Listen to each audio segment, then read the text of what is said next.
بھائی نے پوچھا ہے کہ اگر امام کا نماز کے اندر وضو ٹوٹ جائے تو وہ کیا کرے؟ ابو داود میں 1114 نمبر پر حدیث ہے، نبی کریم صلی اللہ علیہ وسلم نے فرمایا کہ اگر نماز میں کسی کا وضو ٹوٹ جائے تو وہ اپنے ناک پر ہاتھ رکھے اور نماز چھوڑ کر پیچھے چلا جائے۔ تو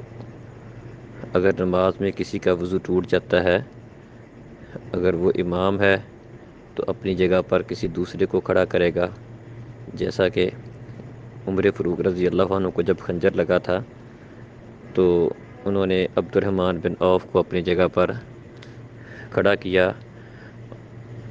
تاکہ وہ لوگوں کو نماز پوری کروا دیں۔ تو اس طرح اپنی جگہ پر امام کسی کو کھڑا کرے گا اور ناک پر ہاتھ رکھ کے صفوں سے نکل جائے گا وضو کرنے کے لیے۔ اور ناک پر ہاتھ رکھنے کی حکمت یہ معلوم ہوتی ہے کہ تاکہ وہ شرمندگی جو وضو ٹوٹنے کی وجہ سے بعض اوقات بندہ محسوس کرتا ہے وہ زائل ہو جائے، کیونکہ ناک پر ہاتھ عام طور پر نکسیر کے پھوٹنے کی وجہ سے رکھا جاتا ہے، تو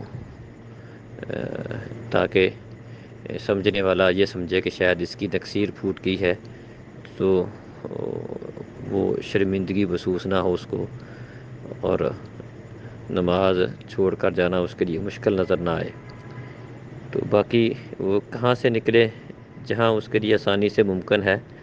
اگر آگے سے جگہ ممکن ہے تو آگے سے نکل جائے، اور اگر آگے جگہ ممکن نہیں ہے تو صفوں کو چیرتے ہوئے وہ پیچھے نکل جائے۔ تو جیسا کہ صحیح بخاری میں ہے کہ نبی کریم صلی اللہ علیہ وسلم نے ابن عباس رضی اللہ عنہما کو جب وہ نماز میں نبی کریم صلی اللہ علیہ وسلم کے بائیں جانب آ کر کھڑے ہو گئے تھے رات کے قیام کے وقت، تو آپ نے اس کو گھما کر پیچھے سے دائیں جانب کر لیا تھا، حالانکہ وہ نماز کے اندر ہی تھے۔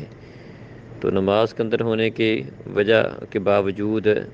نبی کریم صلی اللہ علیہ وسلم ان کے سامنے تھے اور وہ نماز کے اندر ہی تھے، تو اللہ کے رسول صلی اللہ علیہ وسلم کے پیچھے سے وہ گھومے تھے، تو اس حالت میں اللہ کے رسول دوران نماز اس کے آگے آئے تھے۔ تو اس سے یہ بات سمجھ آتی ہے کہ اگر نماز کی اصلاح کے لیے اس طرح کی حرکت ہو اور جس کی وجہ سے بعض اوقات نمازی کسی گزرنے والے کے سامنے بھی آ جاتا ہے، لیکن چونکہ وہ مجبوری ہے اور نماز کی درستگی کے لیے ہے، تو انشاءاللہ یہ اس میں حرج نہیں ہے۔ تو اسی طرح جس کا وضو ٹوٹ گیا ہے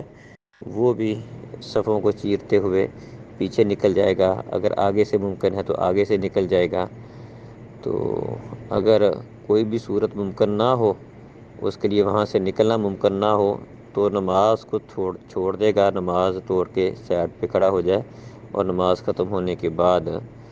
واپس جائے، وضو کر کے دوبارہ نماز پڑھے۔